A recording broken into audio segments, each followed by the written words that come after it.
ஆதியாகமம் புத்தகம் 23ஆம் அதிகாரம் 1 முதல் வசனம் முடிய.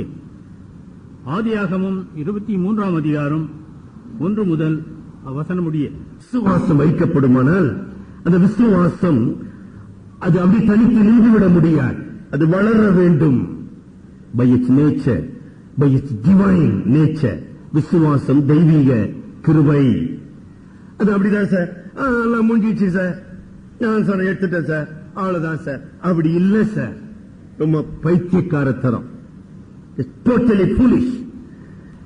ஆண்டவர் சொன்னார், கடுகு, தேவனுடைய ராஜ்யம் ஒரு கடுகு விதையை போன்றது. அது முளைத்து வளர்ந்து ஆகாயத்து பறவைகள் அதில் அடைக்கலம் பெற வேண்டும். The nature of the kingdom of God is always growing, growing, growing, growing. அதுக்கு எல்லையே கிடையாதுங்க. உங்க வாழ்க்கை அப்படி இருக்குதா? பொழுது போனா இதெல்லாம் படிச்சுட்டு இருக்கிறாங்க. உங்க வாழ்க்கையில விசுவாச வளர்ச்சி இருக்குதாங்க. விசுவாசின் சொல்றது இன்னொரு முறை சொல்றதுக்கு முன்னால யாரோ ஒருத்தர் 1-20 வரைக்கும் எண்ணிட்டு அப்புறம் சொல்லுங்க, நான் விசுவாசி தானா, எனக்கு என்னடா தகுதி இருக்குது, என்ன யோகிதை இருக்குது? How can I claim that I am a believer? Do I grow in Christ? கருமையானவர்களே, கர்த்தருடைய வசனம் இருபுறமும் குறைக்கொள்ளப்பட்டதுமா? பேசுகிற நான், கேட்கிற நீங்கள் இருபுறமும். அது மாத்திரமல்ல, கர்த்தருடைய வசனம் நம்முடைய ஆழத்துவத்தை, நம்முடைய நோக்கங்களை, நம்முடைய சித்தங்களை அது சிறைப்பிடிக்க வேண்டும். அப்படி இல்லைன்னா அது நம்மை தண்டிக்கும். கர்த்தருடைய வசனம் நம்மை மாற்றி அமைக்க வேண்டும். It should transform our mind. Otherwise, it will punish. ஏதோ கேட்டங்க பர்சங்க, ஆமா ஆமா, அப்படி இல்லைங்க. It is not for your judgment and your evaluation. உங்களுடைய நியாய தீர்ப்புக்கோ மதிப்பீட்டுக்கோ அல்ல பிரசங்கங்கள். சத்தியங்கள் விடுதலையாக்க வேண்டும். ஆபிரகாமுடைய வாழ்க்கையில அந்த விசுவாசத்தின் வளர்ச்சியை நம்ம பார்க்கிறோம். உங்களுடைய ரட்சிப்பை ஒரு கிராஃப் சொல்றோம் பாருங்க, போடுங்க. இந்த வருஷத்துல கர்த்தருடைய கிருபையினால ரட்சிக்கப்பட்டேன். இன்னைக்கு 2002ஆம் ஆண்டு ஜூன் மாதம் 30ஆம் தேதி. என்னுடைய வாழ்க்கையில ஏதாச்சும் வளர்ச்சி இருக்குதாயா? Can you see any progress? Can you draw your map? கடவுள் வேடிக்கை பார்த்து இருக்கிறார் நினைக்கிறீங்களா? நம்முடைய கடவுள் வேடிக்கை பார்க்கிறாரா? எப்படி நான் வாழுப்பா, முஞ்சா வாழு, முஞ்சா, ஐயோ, அவர் வேடிக்கை பார்க்கிறவர்கள தேவன் தம்மை பரியாசம் பண்ண விட்டார். மனுஷன் எது விதைக்கிறானோ அதை அறுப்பான். பரிசுத்த ஆவியானவர் ஒரு மனிதனை ஆட்கொண்டு நடத்தும் போது அவன் எப்படிப்பட்ட பிரச்சனைகளை, எப்படிப்பட்ட சூழ்நிலைகளை அவன் வைக்கப்பட்டாலும் அவன் வைக்கப்பட்டு போவதே கிடையாது. உனக்குள்ளே பரிசுத்த ஆவியானவர் இருக்கிறாரா? True believer will never be overwhelmed by the circumstances. சும்மா இதுல வெட்டி கலியா பேசிக் கொண்டிருக்கிறோம். எப்படிப்பட்ட சூழ்நிலையா இருந்தாலும் சரியம்மா, கிறிஸ்துவுக்குள்ளாக பரிசுத்த ஆவியினுடைய பலத்தினால அதை வெற்றி கொள்ளுகிறவனாக இருக்க வேண்டும். ஐயோ பிரச்சனை வந்துச்சியா, ஐயோ, இந்த ஐயோன்ற வார்த்தையே ஒரு விசுவாசனுடைய டிக்ஷனரியில கிடையாதுங்க. உங்க வாழ்க்கையில் அப்படி இருக்குதுங்களா? உங்களுக்கு விசுவாசத்துக்கும் கர்த்தருடைய வார்த்தைக்கும் உள்ள வித்தியாசம் தெரியலன்னு தான் சொல்ல விரும்புகிறேன். ஆதியாகமம் 22ஆம் அதிகாரத்துக்கும் ஆதியாகமம் 23ஆம் அதிகாரத்துக்கும் இடைப்பட்ட இடைவேளை 25 ஆண்டுகள். வேதம் ஒரு மனிதனுடைய, it is not biographical sketch of Abraham. No, ஆபிரகாமை குறித்து பல உண்மைகள் வேதத்தில் பதிவு செய்யப்பட்டுள்ளது. ஆனால் ஆபிரகாம் வாழ்க்கை சரிதை அங்கு சொல்லப்படவில்லை. வாழ்க்கையினுடைய எல்லா அம்சங்களும் எல்லா சூழ்நிலைகளும் அங்கு பதிவு செய்யப்படவில்லை. சில முக்கியமான நிகழ்ச்சிகள் உங்களுடைய என்னுடைய விசுவாசத்துக்கு உதவியாக வைக்கப்பட்டிருக்கிறது. 25 ஆண்டுகள். அது மாத்திரமல்ல, முழு வேதத்தில் ஒரே ஒரு பெண்ணினுடைய வயதுதான் அவள் மரிக்கும் போது குறிப்பிடப்படுகிறது, சாராள். சாராளுடைய மரணத்துக்காக இந்த ஒரு அதிகாரத்தை பரிசுத்த ஆவியானவர் ஒதுக்கி இருக்கின்றார். அது எவ்வளவு முக்கியமானது. ஏறக்குறைய 90 வயது வரைக்கும் ஒரு விழுந்து போக விசுவாசியாயிருந்த சாராள் 90வது வயது முதல் 127வது வயது வரை 37 ஆண்டுகள் ஒரு வெற்றியுள்ள வாழ்க்கை வாழ்ந்தவள். அப்படிப்பட்ட ஒரு பெண்ணுக்கு இப்படிப்பட்ட ஒரு கனமான ஒரு முடிவை வேதம் கொடுக்கிறது. Beautiful. God honors the faithful. சுத்த சோம்பேறிகளை அல்ல, விசுவாச துரோகிகளை அல்ல, உலகத்துக்காக வாழ்கிற மக்களை அல்ல, பகத்தையும் பெருமையும் நாடி கொண்டிருக்கிற மக்களை அல்ல, விசுவாச மக்களை வேதம் மகிமைப்படுத்துகிறது. விசுவாசம் கடவுளை கனப்படுத்துகிறது, கடவுள் விசுவாசத்தை கனப்படுத்துகின்றார். யோசனை பண்ணீங்களா? 90 ஆண்டுகள் தோல்வி அடைந்தவள் சாராள் 37 ஆண்டுகள் வெற்றி பெற்றவள். மனிதன் குறைகளை பேசிக் கொண்டிருப்பவன், கடவுள் நிறைகளை ஆசீர்வதிக்கின்றவர். என்ன வாட் எ டிஃபரண்ட் அவுட்லுக். உங்களுக்கு தெரியுமா, சாராளுடைய கல்லறைய இன்றைக்கு நீங்க போய் பார்க்கலாம். What a tremendous fact. God is a God of history. இன்னைக்கு நீங்க போய் பார்க்கலாம், கல்லறை அங்க இருக்குதுங்க. 3000 ஆண்டுகள் கழித்து மரித்தும் பேசுகிறான். கவனிச்சி அம்மா, கடவுள் ஆசீர்வாதத்தின் கடவுள். கடவுள் ஒருபோதும் தம்முடைய மக்களை மறக்கிறவர் அல்ல, ஒருபோதும் அவர்களை கைவிடுகிறவர் அல்ல, ஒருபோதும் அவர்களை வெட்கப்படுத்துகிறவர் அல்ல. ஈசாக் வாக்குத்தத்தத்தின் மகனாக இருப்பானால், நீங்களும் நானும் ஈசாக்கோடு கூட வாக்குத்தத்தத்தின் பிள்ளைகளாக கடவுளுக்கு இருப்போமானால், சாராளை ஒரு விசுவாசியின் தாய் என்று அழைப்பதில் எந்த தவறும் கிடையாது. எப்படி ஆபிரகாமை விசுவாசியின் தந்தை என்று அழைக்கின்றோமோ, அவ்விதமாக சாராளை விசுவாசத்தின் தாய். சாராளுக்கு சரியான ஒரு பட்டம் கொடுக்கப்படுகிறது வேதத்தின் அடிப்படையில். ஆபிரகாம் மகா பிரபு, சாராள் a princess. என்ன அருமையான ஒரு வாழ்க்கையின் முடிவை நம்ம பார்க்கிறோம். சாலமோன் ராஜா சொன்னார், ஒரு வாழ்க்கையின் ஆரம்பத்தை விட, எந்த ஒரு காரியத்தின் ஆரம்பத்தை விட அது முடிவு ரொம்ப முக்கியம். சாராளுடைய முடிவு ரொம்ப முக்கியமானது. சாராள் ஒரு விசுவாச தாயாக இளம் ஈசாக்குக்கு வரலாற்றை புகட்டினவள். படித்துக் கொண்டிருக்கிறோமே 22ஆம் அதிகாரம், இன்னும் முந்தின அதிகாரங்கள் எல்லாம். இந்த அதிகாரங்கள் எல்லாம் கதை போன்று சாராள் தன் மகனாகி ஈசாக்குக்கு ஊட்டினாள் இல்லையா? ஓரல் ட்ரெடிஷன் சொல்லுவோம். இப்படி இதெல்லாம் எழுதப்பட்டதுங்க. சில முக்கியமான சம்பவங்கள், ஆபிரகாமுடைய வாழ்க்கையிலே நடந்த சில தோல்விகள், சில குறைகள் 18ஆம் அதிகாரம். இவைகள் எல்லாம் சாராள் மூலமாக ஈசாக்குக்கு செவி வழியாக கொடுக்கப்பட்டது. ஈசாக்கில் இருந்து யாக்கோபு, யாக்கோபில் இருந்து யோசேப்பு, யோசேப்பில் இருந்து லேவியர் புத்திரருக்கு அருளப்பட்டது, மோசேக்கு அருளப்பட்டது. ட்ரெடிஷன்.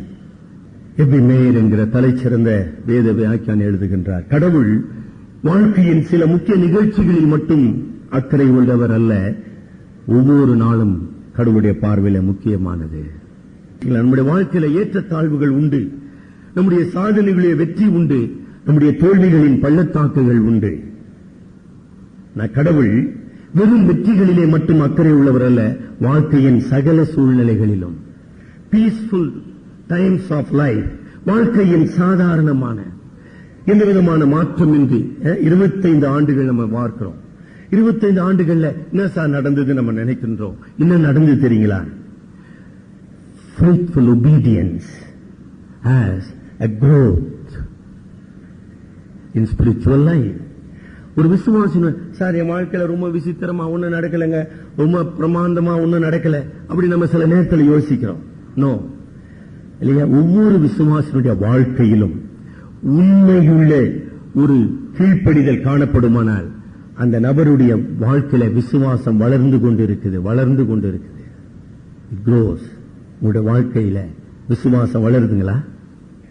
ஆகையினாலதான் எபிரேயர் ஆசிரியர் 12ஆம் அதிகாரத்தை 11ஆம் அதிகாரத்துல அத்தனை விசுவாச வீரர்களை சொல்லி முடித்து 12ஆம் அதிகாரத்துக்கு வரும்போது, விசுவாசத்தை துவக்கிறவரும் முடிக்கிறவருமாகிய இயேசுவை நோக்கி நமக்கு நியமித்திருக்கிற ஓட்டத்திலே எப்படிமா ஓடணும்?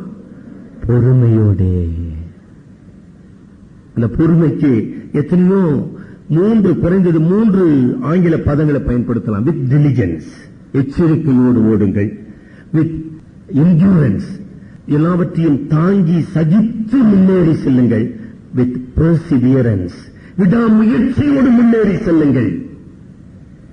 அதான் அதனுடைய கருத்து. உங்களுடைய வாழ்க்கையில் அப்படி இருக்குதுங்களா? கடவுள் செயல்படுகின்றார். மனித வாழ்க்கையில சாவு மிக பயங்கரமானது என்பதை நாம் அறிந்திருக்கிறோம். நாம் வாழ்கின்ற இன்றைய சமுதாயத்தில் சாவை குறித்து நாம் மிக அற்பமாக கருதுகின்ற ஒரு நிலைக்கு வந்துட்டோம். அதுக்கு அற்பமாக கருதுன்றதை விட ஒரு உணர்வற்ற நிலைக்கு வந்துட்டோம். நம்ம ஏன் சொல்லுங்க, நம்முடைய மனசாட்சி, நம்முடைய இயல்பு, மனித இயல்பு எந்த ஒரு காரியத்தை அடிக்கடி நம்ம பார்க்கும்போது அல்லது அறியும் போது அது உணர்வு இழந்துருதுங்க. ஏன்னா இன்னைக்கு தொலைக்காட்சியில ஏராளமான சாவுகளை சந்திக்கிறோம். இப்படி செத்தாங்க, அப்படி செத்தாங்க, பூமி எதிர்ச்சில உள்ள போயிட்டாங்க, குண்டு விழுந்து இப்படி ஆயிடுச்சு. சாவு ஒரு பெரிய விஷயமா இன்னைக்கு நமக்கு தெரியல. அது ரொம்ப துக்கமான ஒரு காரியம்.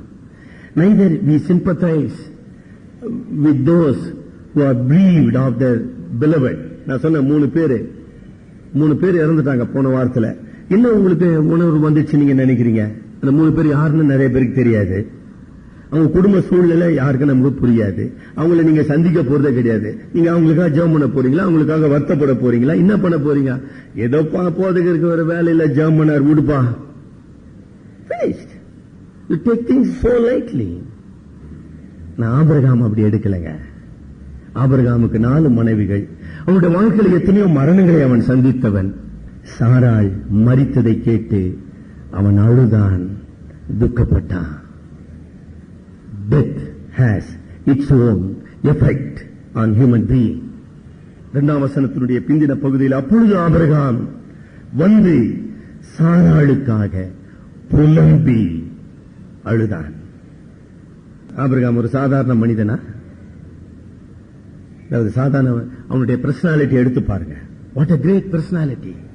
கடவுளை நேருக்கு நேர் சந்தித்தவன், கடவுளோடு நேரடியாக உறவு கொண்டவன், கடவுளுடைய தீர்க்கதரிசி, கடவுளுடைய அதிசயங்களை தன் வாழ்க்கையில் அனுபவித்தவன். In spite of his greatness, he was a human being. அவன் புலம்பி அழுதான். அந்த புலம்பி அழுதான் என்கிற அந்த பிரேஸின் மூலமாக நாம கணிக்கக்கூடிய ஒரு நல்ல யூகம் சாராளினுடைய முடிவு சடுதியாக இருந்தது. ஒரு முதிய தம்பதிகள் தன் கணவருக்கு ஒரு ஞாயிற்றுக்கிழமை மதியம் 4:30 மணிக்கு டீ கொடுக்கறாங்க. என்னுடைய நெருங்கிய நண்பர், அவர் ஒரு கான்வென்ட். அவர் சொன்னாரு, அந்த அம்மாளுடைய துக்க நிவர்த்தி கூட்டத்தில், என்னுடைய மனைவி எனக்கு மனைவியை விட அவள் என்னுடைய சகோதரிங்க, அதை விட அவள் என்னுடைய தாய். என்ன கிரெடிட்டுங்க! What a testimony. நான் ஒரு இந்து குடும்பத்திலிருந்து வந்தவன். எனக்கு வேதம் தெரியாது, எனக்கு சத்தியம் தெரியாது, எனக்கு பக்தினா என்னன்னு தெரியாது. அப்படி இருந்த என்னை இன்றைக்கு கடவுளுடைய கிருபையினாலே என்னை மாற்றி அமைக்க கடவுள் பயன்படுத்தின ஒரு கருவி என் மனைவி. என்ன டெஸ்டிமனி பாத்தீங்களா? 4:30 மணிக்கு டீ கொடுக்கறாங்க, அவ்வளவு சந்தோஷமா டீ சாப்பிடுறாரு. 4:45 மணிக்கு இந்த வழியில தான் ஆட்டோல போறாங்க. போற வழியிலேயே ஸ்மால் இறந்துட்டாங்க. 5:30 மணிக்கு ஸ்மால் இல்ல. அது இம்பாக்ட் ஆஃப் டெத். இன்னைக்கு மிக அமைதியோடு, அதாவது மிக நிதர்சனமாக, ரொம்ப நிதானமாக மரணத்தை பற்றி நாம் பேசிக் கொண்டிருக்கிறோம், சிந்தித்துக் கொண்டிருக்கிறோம். ஆனால் ஒரு நாள் மரணம் நம்மை மிக அதிர்ச்சியாக சந்திக்கும். அதை மட்டும் நீங்க தயவு செய்து மறந்துடாதீங்க. Never forget that. ஆபிரகாம் சாராளுக்கு ஒரு கல்லறையை அவன் ஏற்படுத்த விரும்பின நோக்கம், he was to remind himself, எனக்கு ஒரு நாள் மரணம் உண்டு என்பதை நான் அந்த கல்லறையை பார்க்கும் போதெல்லாம் தெரிஞ்சுக்கிறேங்க. அதுதான் அதனுடைய எத்தனையோ நோக்கங்கள ஒரு நோக்கம். சாராள் எங்கே? அதுவும் அந்த கல்லறை. என்னோடு கூட வாழ்க்கையில 80 ஆண்டுகள் பங்கு பெற்றவள். ஒரு நாளா 2 நாளாங்க. a partner for 80 years. ஆபிரகாமுடைய பழைய நினைவுகள், ஆபிரகாமுடைய மூதாதையருடைய நினைவுகள், அதை பகிர்ந்து கொள்ளக்கூடிய ஒரே ஒரு நபர் சாராள். வேற யாருக்கும் ஆபிரகாம் யாருன்னே தெரியாது. பார்ட்னர் என்பதுங்க, வாழ்க்கையின் துணை என்பது ஏதோ சில காரியங்களுக்காக, சில சுகபோகங்களுக்காக அல்லமா, வாழ்க்கையின் லட்சியத்துக்காக. கணவன் மனைவி அமைந்திருப்போமானால் நாம் நம்முடைய லட்சியம் ஒருமுகப்படுத்தப்பட்டிருக்கிறா? நல்லா கவனிச்சீங்களா? நான் என்ன பேசிக் கொண்டிருக்கிறேன்? வாழ்க்கை துணை எதற்கு? ஒரு லட்சியத்தை அடைவதற்காக. 80 ஆண்டுகள் சாராளுடைய அன்பை அனுபவித்தவன், சாராளுடைய ஆலோசனையை பெற்றவன். He enjoyed the company of his wife. It's a beautiful word. அவள் எழும்பு உருக்கியா இல்ல. 1 தீமோத்தேயு 2ஆம் அதிகாரம். சும்மா மனைவி தாலி கட்டிட்டா எல்லாம் மனைவி ஆயிடுவாங்களா? எப்படிங்க? இப்படி வேதம் சொல்லுதுங்களா? நீதிமொழிகளை எடுத்து படிச்சு பாருங்க. புத்தி இல்லாத ஸ்திரீ தன் வீட்டை இடித்து போடுகிறாள். 1 தீமோத்தேயு 2ஆம் அதிகாரம் 6ஆம் வசனம் பாருங்க. சுகபோகமாய் வாழ்கிறவள் உயிரோடே செத்தவை, தன் கணவனுக்கு லட்சியை உண்டு பண்ணுகிறவள் எழும்பு உருக்கியாயிருக்கிறாள். நீதிமொழிகளை படிங்க. ஆனா சாராள் அப்படி அல்ல. சாராள் was not a perfect woman, but yet she was a very good partner. நீங்க அப்படி இருக்கீங்களா? உங்க கணவர் உங்களை பத்தி என்ன சொல்லுவாருங்க? நல்லா கவனிக்கணுங்கம்மா. இதெல்லாம் சும்மா சின்ன விஷயமா? அது ஒரு நாள் நம்ம மரிக்க போகிறோம். Yes, certainly death is sure. ஆனா நம்முடைய மறைவு, நம்முடைய மரணம் எந்த அடிச்சுவடை பின்வைத்து போகும்? ஆபிரகாம் தன் மனைவிக்காக புலம்பினான், அழுதான். சாராளுடைய அன்பை நம்ம பார்க்கிறோம், ஆபிரகாமுடைய அன்பை நம்ம பார்க்கிறோம். அதே நேரத்தில் அவன் நம்பிக்கையற்றவனாக அழவில்லை. அதையும் நம்ம மறந்துடக்கூடாது. 1 தெசலோனிக்கேயர் 4:13 படி அஞ்ஞானிகளைப் போல நீங்க துக்கித்து அழாமல் நம்பிக்கை உள்ளவர்களாக ஒருவரை ஒருவர் தேற்றுங்கள். நம்ம எச்சரிக்கப்படுகிறோம். ஒருவேளை ஆண்களுக்கு ஒரு சின்ன குறிப்பை சொல்ல விரும்புகிறேன். அழுவது என்பது குழந்தைத்தனம் அல்ல. அது சும்மா மாயைன்னு சொல்லணுங்க. To weep is not childish, no. சிருஷ்டி கர்த்தாவாகிய கிறிஸ்து கண்ணீர் விட்டான். நான் ஒரு குழந்தையா? பேதுரு கண்ணீர் விட்டான். தாவீது ஒரு முறையா கண்ணீர் விட்டான். எடுத்து படிச்சு பாருங்க. The mighty warrior, உலகம் கண்டிராத ஒரு தலைச்சிறந்த வீரன் கண்ணீர் விட்டான். கண்ணீர் விடுறவங்க கோழைகள் அர்த்தமா இல்ல குழந்தைகள் அர்த்தமா? இல்ல, அது பாசத்தின் பரிவு. ரொம்ப நல்லது. கண்ணீர் விடுவது சைக்காலஜிக்கலி சிலர் சொல்றாங்க ரொம்ப நல்லது. எந்த நேரத்திலும் அதாவது சில உணர்ச்சிகளை நாம் அடக்க வேண்டும். அது நல்லதுதான், நான் தப்புன்னு சொல்லல. ஆனா இப்படிப்பட்ட நியாயமான இழப்புகளுக்காக கண்ணீர் சிந்துவது வெட்கப்பட வேண்டியதல்ல, அது கடமையாக இருக்குது. மேயர் தொடர்ந்து சொல்லிக் கொண்டு போகிறார். ஆபிரகாம் தன்னுடைய தகப்பனையும் தன்னுடைய குடும்பத்தையும் தன்னுடைய சமுதாயத்தையும் விட்டு கடந்து வந்தானே, அப்ப அவன் கண்ணீர் விடவில்லை. ஒரு நாள் திடீரென்று சோதம் குமாராவில் இருந்து ஒரு வேலைக்காரன் ஓடி வந்த, ஐயா, உம்முடைய உறவினராகிய லோத்து சிறைப்பிடிக்கப்பட்டு போனா, அவன் குடும்பம் போச்சு, எல்லாம் அழிஞ்சு போச்சு அப்படின்னு வந்து கதறினான். ஆபிரகாம் அழுதானா? அழவில்லை. ஆபிரகாமே, உன் ஏக புத்திரனும் ஏக சுதனுமாய் இருக்கின்ற ஈசாக்கு நீ மோரியா மலையில பலியிடு என்று சொன்னாரே, அப்பொழுது ஆபிரகாம் அழுதானா? இல்லை.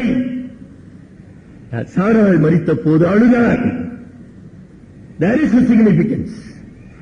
அதை சொல்ல விரும்புகின்றேன். கணவன் மனைவி என்கிற உறவின் இணைப்பு கடவுளால் ஏற்படுத்தப்பட்டது. அது கடவுளால் வழிநடத்தப்படுவது. கடவுளால் அருளப்பட்ட இந்த ஈவுக்காக, அந்த ஈவின் இழப்புக்காக அங்கு ஆபிரகாம் அழுதான் என்று நம்ம பார்க்கிறோம். தொடர்ந்து எபிரேயர் சொல்லும் பொழுது ஒரு விசுவாசியுடைய வாழ்க்கையில தேவனுடைய சித்தத்தை அவன் செய்யும் போதெல்லாம் அவன் அழ வேண்டிய அவசியம் இல்லை. When you are commanded to do his will, you need not weep it. Weep over it. என் மகனை பலி கொடுக்க, அதுக்காக நீ அழ வேண்டிய அவசியம் இல்லப்பா. ஆனா கடவுளுடைய சித்தத்தை நீ சகிக்கும் போது அழுகின்றாய். பியூட்டிஃபுல். சாராளுடைய மரணம் கடவுளுடைய சித்தம். கடவுளுடைய சித்தத்தின்படி சாராள் எடுத்துக் கொள்ளப்பட்டாள். அந்த கடவுளுடைய சித்தத்தை நீ சகிக்கும் போது அதுக்காக நீ ஒண்ணும் செய்ய முடியாது. You can do nothing for that. That makes you to be. தேவனுடைய சித்தத்தை செய்வதற்காக யாரும் வருந்த வேண்டிய அவசியம் இல்லை, அழ வேண்டிய. அவன் தான் கோலை யாரு? கடவுளுடைய சித்தத்தை செய்ய மறுக்கின்றவன். ஆனா கடவுளுடைய சித்தத்துக்கு தன்னை ஒப்பு கொடுத்து அதை சகிக்கின்றோமே, சகிப்பதனுடைய ஒரு தன்மை தான் அழுதல் என்று நம்ம பார்க்கிறோம். சரி, அடுத்தபடியா நம்ம என்ன கற்றுக்கொள்கிறோம் இந்த அருமையான அடக்க நிகழ்ச்சியில? ஆபிரகாமுடைய விசுவாசத்தை மறுபடியுமாக நாங்க இங்க 4ஆம் வசனம் படிங்க. அருமையானவர்களே, திருப்பி ஒரு நல்ல உண்மையை உங்களுக்கு சொல்லிக்கொள்ள விரும்புகிறேன். எபி மேயர் பகிர்ந்து கொள்ளுகிறார். நம்முடைய வாழ்க்கையில வெற்றிகளை பெறும்போது, வெற்றியை நம்ம பெறுகிறோம், சில சாதனைகளை நம்ம புரிகிறோம். எவ்ரிபடி அப்ரிஷியேட், இன்னும் அருமையா அப்படி இப்படிலாம் நம்ம பாராட்டுவாங்க, பட்டங்கிட்டெல்லாம் தராங்க. அந்த நேரத்தில் உங்களுடைய உள்ளத்தினுடைய உண்மைகள் வெளிவருவதில்லை. மறுபடியும் சொல்றேன், நீங்கள் உங்களுடைய வாழ்க்கையை திரும்பி பாருங்க. நீங்கள் எப்பொழுதெல்லாம் பாராட்டப்படுகிறீர்களோ, எப்பொழுதெல்லாம் நீங்க சாதனை வீரராக நீங்க நினைத்துக் கொள்கிறீர்களோ, அப்பொழுதெல்லாம் உங்களுடைய உண்மை வெளிப்படுவதில்லை. ஆனா துக்கத்தின் ஆழத்துக்கு நீங்கள் சொல்லும் பொழுது உங்கள் உள்ளத்தின் ஆழம் வெளிப்படும். The depth of sorrow will bring out the hidden truths of your heart. What a knowledge of it. இதை விளங்கிக்கணுமா? யோபு புத்தகத்தை இந்த ஒரு வாரத்தில் படிச்சு முடிங்க. யோபு அந்த துயரத்தின் வேதனையில அவன் ரெட்டு உடுத்தி சாம்பலை தலையில போட்டு அமர்ந்து அவன் பேச ஆரம்பிக்கிறான். அவன் பேச்ச எடுத்து படிச்சு பாருங்க. ஏன் நம்முடைய வாழ்க்கையிலே கடவுள் துக்கத்தை அனுமதிக்கின்றார்? அது அப்படியே என்ன சார், அப்படியே நெஞ்ச பொழந்து போது. ஆமா சார், பொழகும் சார். அங்க நெஞ்சில என்ன இருக்குது, அது வெளியே வரணுங்க. You cannot hide things forever. நீங்க பார்க்கலாம், நீங்க கவனிங்க. அடுத்த முறை சாவுக்கெல்லாம் போனீங்கன்னா அது ரொம்ப கவனிப்பேன். சாவுல எப்படி அழுகுறாங்க, மக்கள் என்ன வார்த்தை சொல்றாங்க, அது ரொம்ப முக்கியமா நான் கவனிப்பேன். அவங்க மெய்யான விசுவாசியா, அவங்களுடைய விசுவாசம் எப்படிப்பட்டது, என்னன்னா எல்லாம் கொட்டிடுவாங்க. அவங்க மரண துயரம் உங்களை யார் என்று இனம் காணும். The sorrow will identify. அவ்வளவு பெரிய தாவீது சவுலுக்காக புலம்பினான். 2 சாமுவேல் 2ஆம் அதிகாரம். தாவீது அப்சலோமுக்காக புலம்பினான். அதை எடுத்து படிச்சு பாருங்க. அப்சலோமை குறித்து தாவீது என்னென்னலாம் ஒரு கற்பனையை வைத்திருந்தான் என்பதை நீங்க அதுல பார்க்கலாம். துக்கம் இன்ஸ்டில் பண்ணுங்க, உங்க இதயத்துல இன்ஸ்டில் பண்ணுங்க. சும்மா விசுவாசி விசுவாசின்னு சொல்லி நிக்கிறதுல பிரயோஜனம் இல்லம்மா. அருமையான விசுவாசி ரத்தனம் ஐயா டேவிட்புரத்துல ஒரு நீண்ட நாள் விசுவாசி, ஒரு அருமையான விசுவாசி, ஜெம் ஆஃப் அ மேன். சாதாரண வார்த்தை நான் சொல்லல. என குழந்தையிலிருந்து அவர் என்னை அறிந்தவர். அவருக்கு எத்தனையோ முறை ஹார்ட் அட்டாக் வந்தது, கடவுளை அவர் காப்பாத்தினாரு. நல்ல நீண்ட ஆயுள், 82 வயசுல அவர் சாகுறாரு. அந்த மக அப்படியே அழுந்து புறம்புனாங்க. நான் என்ன கொஞ்ச நேரம் பொறுத்து பார்த்தேன். அலர்ந்த நிறுத்தலைன்னா நான் ஜபம் கூட பண்ண மாட்டேமா, போயிடுவேன். நான் டோன்ட் ஸ்டாப் இட் இமீடியட்லி. நான் ஜபம் பண்ண மாட்டேன், போயிடுவேன். நான் ஜாக்கிரதை. என்ன இன்னும் பெனாச்சல் இருக்கிற, இன்னும் பெனாச்சல் இருக்கிற, நீ விசுவாசியா இல்லையா? துக்கம் இதயத்தின் ஆழங்களை வெளிக்கொண்டு வரான். ஜாக்கிரதையா இருங்க. உங்களுடைய விசுவாசம் சரியில்லைன்னா நீ நிக்கவே முடியாதுப்பா மரணத்தை. No man can face death. நல்ல ஞாபகம், சும்மா கனவுல எல்லாம் வாழ்ந்து கொண்டு இருக்காதீங்க. ஒரு நாள் நிச்சயமாக நம்ம மரணத்தை சந்திக்க போகிறோம். பயமுறுத்துவதற்காக சொல்லவில்லை, உண்மை. We must face the reality.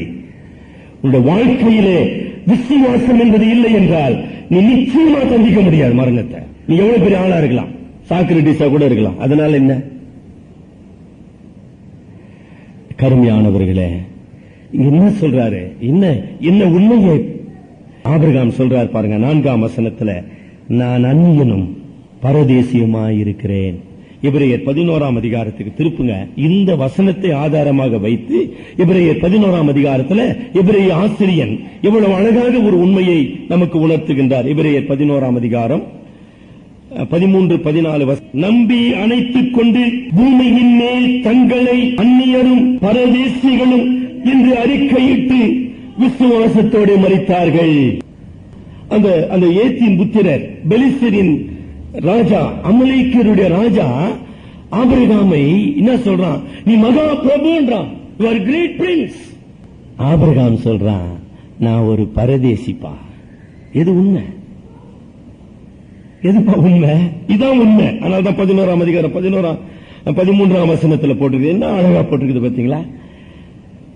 ஒரு விசுவாசிக்கு இந்த உலகம் அந்நியம். ஒரு விசுவாசி இந்த உலகத்துல பரதேசி. மறந்துடாதீங்க. ஆபிரகாமுடைய உள்ளத்திலே பதிந்திருந்த உண்மை என்ன? இந்த தேசத்திலே பரதேசி. எதையும் எண்ண முடியாது. அவனுடைய சொத்துக்களை எண்ண முடியாது. You cannot count his blessings. But he moved nothing. அதுதான் உண்மை. அதுதான் விசுவாசம். அதுதான் தேவனின் உள்ளத்திலே என் உள்ளத்திலே எதிர்பார்ப்பது. தாவீது அதுதான் சொன்னான். ஆண்டவரே, 2 சாமுவேல் 7ஆம் அதிகாரத்தில், ஐயோ நான் ஒன்றுமே இல்லை சாமி, நான் எம்மாத்திரம் ஆண்டவரே, நான் எம்மாத்திரம். ஒரு விசுவாசி தன்னை குறித்து கொண்டிருக்க வேண்டிய சரியான மதிப்பீடு, நான் இந்த உலகத்திலே அந்நியன். 1 பேதுரு 1ஆம் அதிகாரம் 17ஆம் வசனம், இந்த உலகத்திலே பரதேசிகளாய் சஞ்சரிக்கும் அளவும் பயத்துடனே. ஆமா, I want to emphasize every word of it. அப்படி இருப்பானே. அவன் மரணத்தை பத்தி அனாவசியம். மரணம் இப்படி வந்தானே, எப்படி வந்தானே, எங்க எப்ப வந்தானே, it matters nothing. Because I owe nothing to this world. இந்த உலகத்துக்கு நான் இந்த கடன்பட்டவன் அல்ல, இந்த உலகத்தை நான் சார்ந்தவன் அல்ல, இந்த உலகத்துக்காக வாழுகிறவன் அல்ல, இந்த உலகத்தில் நான் எதை எதிர்பார்க்கிறவனும் அல்ல. 1 தீமோத்தேயு 6ஆம் அதிகாரம் 6ஆம் வசனம், உலகத்திலே நாம் ஒன்றும் கொண்டு வந்ததும் இல்லை, இதிலிருந்து நாம் ஒன்றும் கொண்டு போவதும் இல்லை என்பது நிச்சயம். ஆகையினால் 6ஆம் வசனம், போதும் என்கிற மனதுடனே கூடிய தேவ பக்தியே மிகுந்த ஆதாயம். இதெல்லாம் எப்படிங்க வந்துச்சு இந்த வசனம்லாம்? ஆபிரகாம் விசுவாசிகளின் தகப்பன். பியூட்டிஃபுல். எங்க அவன் அறிக்கை செய்யறான்? எல்லாம் ஏத்தின் புத்திரர் மத்தியில அவன் அறிக்கை செய்யறான். ஐயோ நான் ஒரு அந்நியன் சார், நான் ஒரு பரதேசிங்க, எனக்கு எதுவுமே சொந்தம் கிடையாது, இதெல்லாம் என்னுடைய சொந்தம். அந்நிய தேசத்தை நாடி போகிறவர்களாக நாங்கள் இருக்கிறோம். 14ஆம் வசனம் படிங்க. எபிரேயர் 11:14. சுய தேசத்தை நாடி போகிறார்கள், தெரிவுபடுத்துகிறார்கள். அப்புறம் நீங்க தொடர்ந்து 16ல படிப்பீர்கள். மேன்மையான பரதேசத்தை அவர்கள் விரும்பினார்கள். ஆக மிக பெரிதான ஒரு உண்மையை ஆபிரகாம் உணர்த்துகின்றான். ஆபிரகாமுக்கு மாத்திரமல்ல, எந்த மனிதனுக்கும் இந்த உலகம் சொந்தம் அல்ல. நம்ம தமிழ் அழகான பாடல் உண்டு, ஆனந்தமே பரமானந்தமே இயேசு அண்ணலை அந்தினோர்க்கு ஆனந்தமே, கூடார வாசிகளாக நமக்கெங்கு வீடென்றும் இல்லை நாடென்றும் இல்லை. பியூட்டிஃபுல். அதை உணர்ந்திருக்கீங்களா? 2 கொரிந்தியர் 5ஆம் அதிகாரத்தில் பவுல் பேசிக் கொண்டிருக்கிறார். நாம் கூடாரத்திலே வாசம் பண்ணுகிறோம். கூடாரத்திலே வாசம் பண்ணி கைவேலை இல்லாத வீடுக்காக, கைகளினால் கட்டப்படாத தேவனால் கட்டப்பட்ட வீட்டை எதிர்நோக்கி காத்துக் கொண்டிருக்கிறோம். இந்த தேகத்தை விட்டு பிரியவும் தேவனோடு கூட குடியிருக்கவும் விரும்புகின்றோம். அது சும்மா விஷயம் இல்லப்பா, ஒரு நல்ல கருத்து அல்ல. should not be a mere concept, it should be a concrete faith. இந்த உலகத்தில் நான் ஒண்ணு கொண்டு வந்ததில்லை, ஒண்ணு கொண்டு போவதும் இல்லை. ஆகவே நான் இதை குறித்து துக்கப்படுவதற்கு ஒன்றும் இல்லை. ஒரு பயணத்துல, வாழ்க்கை என்கிற பயணத்துல எனக்கு உதவியாக கடவுள் பல நன்மைகளை அருளுகின்றார். அந்த வாழ்க்கையின் முடிவுக்குள்ளாக நான் அந்த நன்மைகளில் இருந்து பிரிக்கப்படலாம், அல்லது நன்மைகள் என்னிலிருந்து பிரிக்கப்படலாம். It makes no difference. என்னுடைய வாழ்க்கையின் லட்சியம் என்ன? நான் பரம தேசத்தை நாடி போகிறவனாக இருக்க வேண்டும். பிலிப்பியர் 3ஆம் அதிகாரம் 20-21 வசனங்களிலே நம்முடைய குடியிருப்போ பரலோகத்தில் உள்ளது. அது ஒரு சின்ன சென்டென்ஸ்ல எவ்வளவு பெரிய ஒரு விஷயத்தை ஆபிரகாம் எளிமையா சொல்லிட்டார். நான் அந்நியனும் பரதேசியமாய் இருக்கின்றேன். ஆபிரகாமுடைய விசுவாச அறிக்கையை நாம் அங்கு பார்க்கிறோம். ஏன் ஆபிரகாம் நிலத்தை வாங்கினான்? அதற்கு ஒரு 3 காரணங்களை சொல்லி நான் முடிக்க விரும்புகிறேன். ஏன் நிலத்தை வாங்கினார்? முதலாவது உண்மை, முன்னோர்களின் நினைவு சின்னம், வரலாற்றின் பாரம்பரியம். ஹிஸ்டரி, வரலாறு என்பது அக்காலத்திய கலாச்சாரத்தில் முன்னோர்களின் நினைவு சின்னங்களினாலே வரையப்பட்டது. It is a glorious heritage of the past. முந்தைய காலத்தினுடைய வரலாற்று உண்மைகளை விளக்கிக் கொண்டிருப்பது நினைவு சின்னங்கள். ஆக இங்கு ஆபிரகாம் விசுவாசத்தினாலே இந்த கானான் முழுவதையும் தேவன் தன்னுடைய பரம்பரைக்கு, தன்னுடைய வம்ச வழிக்கு, தன்னுடைய சந்ததிக்கு அருளப் போகிறார் என்பதை பார்த்து அந்த வரப்போகிற சந்ததியாருக்கு வரலாற்றை எடுத்துக் கூறுகின்ற ஒரு நினைவு சின்னம் தேவை. A monument என்று சொல்லுகின்றோம். அது எது சார்? கல்லறை. ரொம்ப விகற்பமா இல்ல? நீங்க மன்றோ சிலைக்கு போயிருக்கீங்களா? ஒரு காலத்துல மெட்ராஸ் பிரசிடென்சியினுடைய கவர்னர் ஜெனரலாக இருந்தவர். அவருடைய கல்லறை சென்ட் மேரிஸ் சர்ச்சில் இருக்கும். நீங்க முன்னால போய் பாத்தீங்கன்னா மன்றோ, ஸ்டாச்சு ஆஃப் மன்றோ. அந்த மன்றோ சிலை அல்லது சிற்பத்தின் நோக்கம் என்ன? The glorious victory, the glorious reign of British rule in India. இந்தியாவிலே கொடிகட்டி பறந்த பிரிட்டிஷ் ஆதிக்கத்தின் ஆட்சியின் ஒரு சின்னம் மன்றோ சிலை. அசைக்க முடியுமா எங்களை? இந்தியாவில் இருந்து பிரிட்டிஷ் சாம்ராஜ்யத்தை யாரால எவ்வளவு அசைக்க முடியுமா? அதான் அர்த்தம். சாலை கல்லறை எப்படி சார் நினைவு சின்னமா இருக்கும்?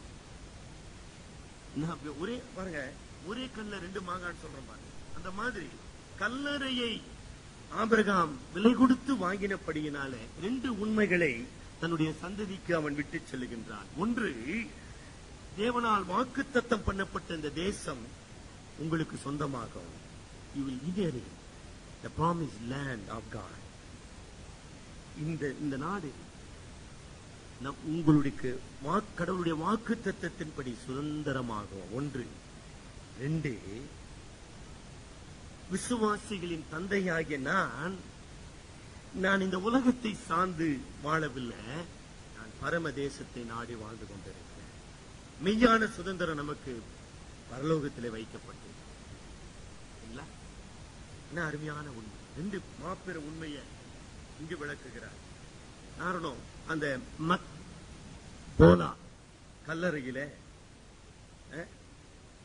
சாராள் வைக்கப்படுகின்றார். ஆபிரகாம், ஈசாக்கு, ரெபேக்காள், எகிப்திலே மரித்த யாக்கோபு யோசேப்பினாலே கொண்டு வரப்பட்டு மக்பேலா குகையில வைக்கப்படுகிறார். அதனாலதான் இன்னைக்கு முஸ்லிம்கள் அது மிக வைராக்கியத்தோடு அதை பாதுகாத்து வந்திருக்காங்க. எப்பயுமே தொடர்ந்து பேசி எழுதும் பொழுது சொல்லுகின்றார், இந்த கல்லறையை சுத்தி எத்தனையோ போர்கள் நடந்ததுண்டு பாலஸ்தீனாவில். கல்லறை ஒரு அமைதியின் இடமாக, இளைப்பாறுதலின் இடமாக இன்றும் நின்று கொண்டிருக்கு. கான்ட்ராஸ்ட். இந்த கல்லறையை சுத்தி தாவீது எப்ரோனிலே போரிடுகிறான். இந்த கல்லறையை சுத்தி போர்கள். கல்லறை ஒரு அமைதியின் உறைவிடமாக இருந்தது. ஒரு பெரிய உண்மை. God has a plan. சரிங்களா? சரி, என்ன சார் ஆபிரகாமுடைய விசுவாசத்தை நம்ம என்ன பார்க்கிறோம்? தன்னுடைய மனைவியினுடைய அடக்கத்துக்கு அவன் விலையுயர்ந்த ஒரு கிரியத்தை கொடுக்கிறான். அன்றைய சூழ்நிலையில அங்கு கொடுக்கப்பட்ட விலை 400 சேக்கல் வெள்ளி என்பது மிக மிக பெரிய ஒரு தொகை. ஆபிரகாமுடைய பார்வையிலே, கடவுளுடைய பார்வையிலே சாராள் அப்படிப்பட்ட ஒரு கணத்துக்கு உரியவள். She is worthy of a costly burial. She is a worthy woman. விசுவாச தாயாக அவள் அப்படிப்பட்ட ஒரு கணத்திற்கு உரியவளாக இருக்கிறாள் என்பதை ஆபிரகாம் அங்கு குறிப்பிடுகின்றார். இல்லைங்களா? ஆபிரகாமுடைய விசுவாசம் ஒரு நாளிலே தன்னுடைய சந்ததியார் இதை சுதந்திரிப்பார்கள். அவர்களுக்கு வரலாற்று சின்னமாக இந்த கல்லறை அமைய வேண்டும். சரிங்க. அந்த ஆதியாகமம் 23ஆம் அதிகாரத்துல 20ஆம் வசனம் படிங்க. இப்படி ஏத்தின் புத்திரர் கையில் கொல்லப்பட்ட அந்த நிலமும் அதில் உள்ள கொங்கையும், அவ்வளவுதாங்க, கானான் தேசத்தை சுதந்திரிப்பா என்று வாக்களிக்கப்பட்ட ஆபிரகாமுக்கு சொந்தமானது கல்லறை மட்டுமே. ரொம்ப ஆழமாக சிந்திக்க வேண்டும். எபிரேயர் 11ஆம் அதிகாரம் 16ஆம் வசனத்தை நான் படிக்க விரும்புகிறேன். ஏன் கல்லறை மட்டும் ஆபிரகாம் சொந்தமாக்கிக் கொள்ள விரும்பினார்? மேன்மையான பரம தேசத்தையே விரும்பினார்கள். ஆகையால் தேவன் அவருடைய தேவன் எனப்பட வெட்கப்படுகிறதில்லை. அவர்களுக்கு ஒரு நகரத்தை ஆயத்தம் பண்ணினாரே.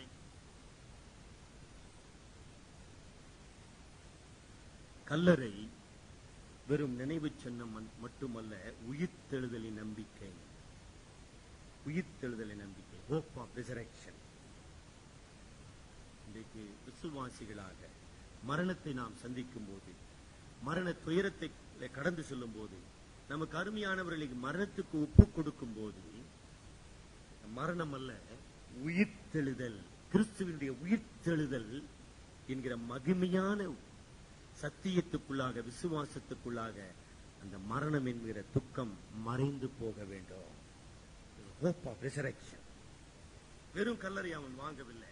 என்ன அழகா சொல்ற, அவர்களுக்காக ஒரு நகரத்தை ஆயத்தம் பண்ணினாரே. We have an inheritance, glorious inheritance.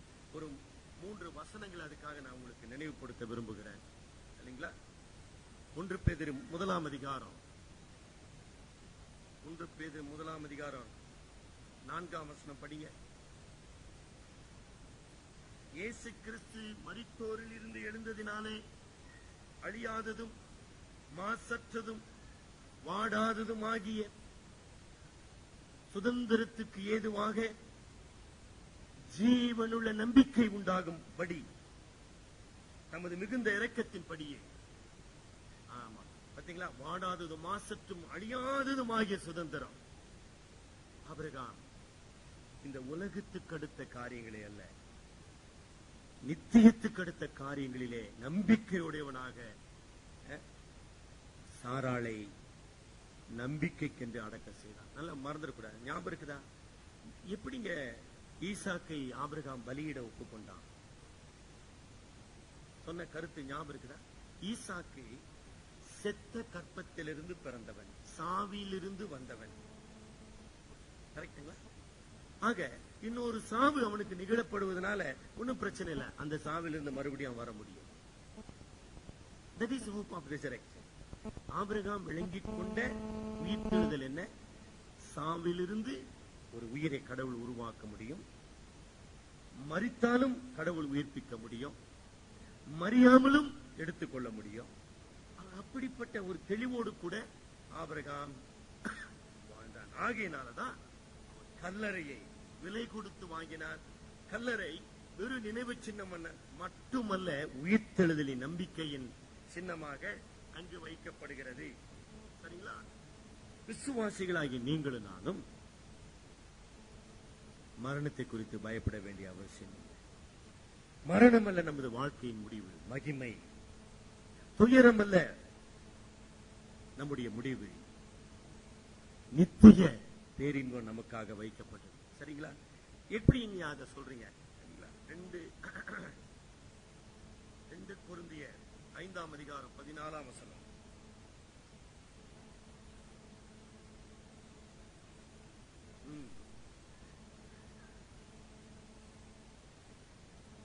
அதாவது அந்த மரணம் என்கிற அந்த பயங்கரமான அனுபவத்தை கிறிஸ்து உங்களுக்கும் எனக்கும் பதிலாக அனுபவித்தார்.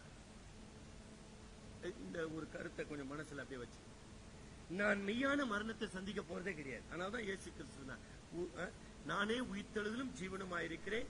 என்னை விசுவாசிக்கிறவன் மரித்தாலும் பிழைப்பான், உயிரோடு இருந்து விசுவாசிக்கிற எவனும் மரியாமலும் இருப்பான். என்ன அர்த்தம்? இயேசு சாமி சிலுவையிலே பாவத்தின் சம்பளமாகிய மரணத்தை ருசி பார்த்தார். இப்ப நீங்களும் நானே எப்படி ருசி பார்க்க முடியும்? He has already died. அதனால்தான் அங்க போட்டிருக்குது, கிறிஸ்து எல்லாருக்காகவும் மரித்தார் என்று. மரித்திருக்க எல்லாரும் அவருக்குள்ளே மரித்தார்கள் இல்லைங்களா? 15ஆம் வசனத்துல பிழைத்திருக்கிறவர்கள் இனி தங்களுக்கு என்று பிழைத்தராமல் தங்களுக்காக மரித்து எழுந்தவருக்கு என்று பிழைத்திருக்கும்படி அவர் எல்லாருக்காக மரித்தார் என்று நிதானிக்கிறோம். ஆக இயேசு கிறிஸ்து மெய்யாகவே பாவத்தின் சம்பளமாகிய மரணத்தை சிலுவையிலே அவர் ஏற்று முடித்தார். விசுவாசிக்கிறவர்கள் மரணத்தை சந்திக்க போறதே இல்லைங்க. அதாவது இந்த சரீர மரணம் இல்லைங்க, நித்திய மரணமாகிய நரகத்தை நீங்களும் நான் சந்திக்க போறதில்லை. எவ்வளவோ சந்தோஷமான காலம். இனி மரணம் இல்லை, மரணத்தை அவர் வெற்றி சிறந்தார். அது ஒரு பெரிதான உண்மைங்க. அடுத்த உண்மை, இந்த மரணத்தின் மீது நாம் வெற்றி பெறுவோம் என்பதற்கு அந்த கருத்தை நான் சொல்லி முடிக்க விரும்புகிறேன். 2 கொரிந்தியர் 5ஆம் அதிகாரம், 5ஆம் வசனம் படிக்க.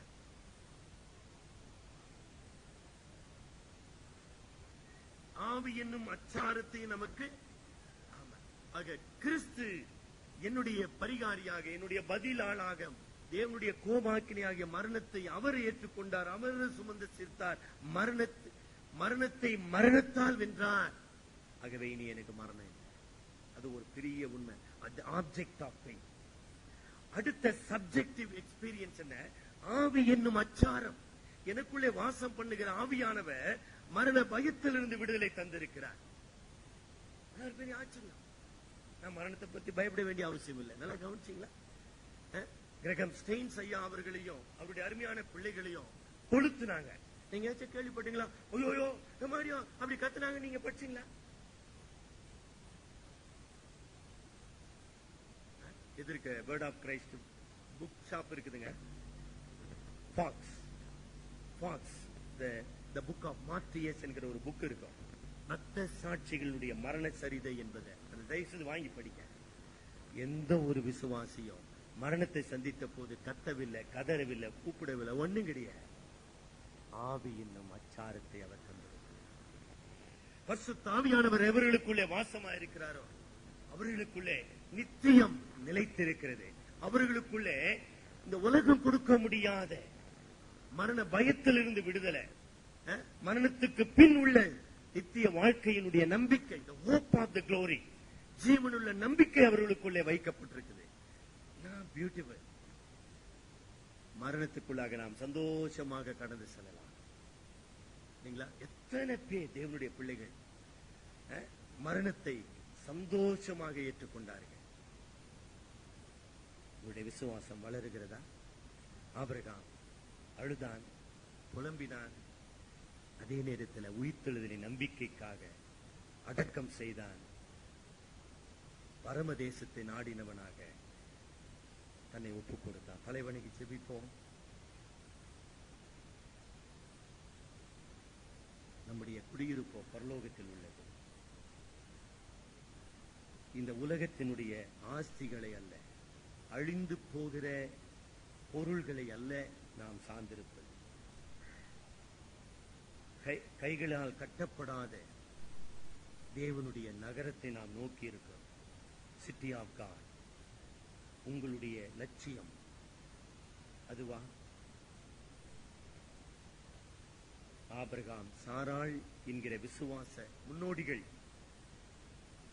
தங்களை அந்நியரும் பரதேசியுமாக இந்த உலகத்திலே அறிக்கை செய்து கிறிஸ்துவின் பாக்கியமான உயிர்த்தெழுதலுக்கு தங்களை சுதந்திரவாளிகளாக மாற்றிக் கொண்டார்கள். கருமையான சகோதரனே, சகோதரியே, மரணம் என்கிற மாபெரும் பிரச்சனைக்கு, மரணம் என்கிற மாபெரும் இழப்புக்கு, மரணம் என்கிற மாபெரும் தேவனுடைய தண்டனைக்கு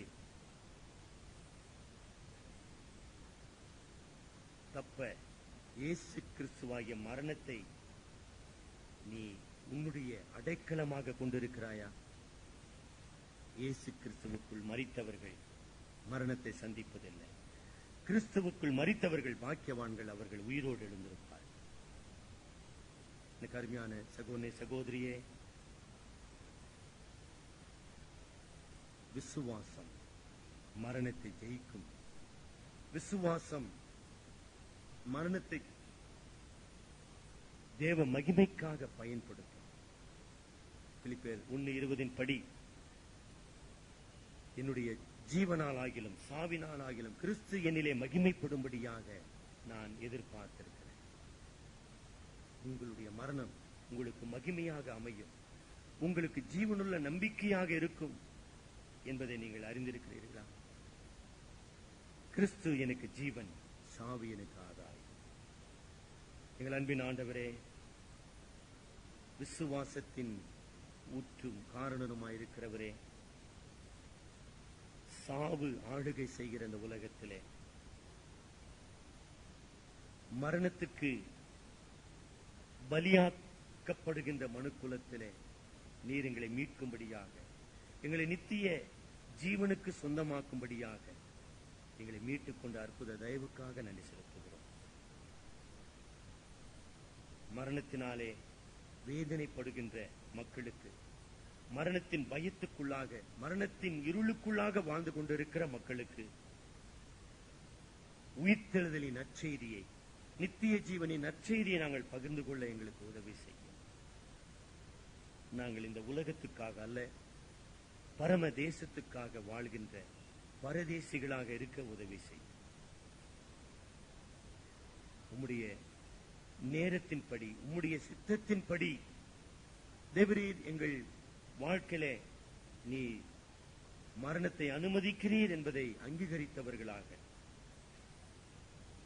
இந்த மரணத்தின் வேதனைகளையும் துயரத்தையும் தாங்கக்கூடிய கிருபையையும் விசுவாசத்தையும் உமது ஆவியினாலே நாங்கள் பெற்றுக்கொள்ள எங்களுக்கு உதவி செய்யும்.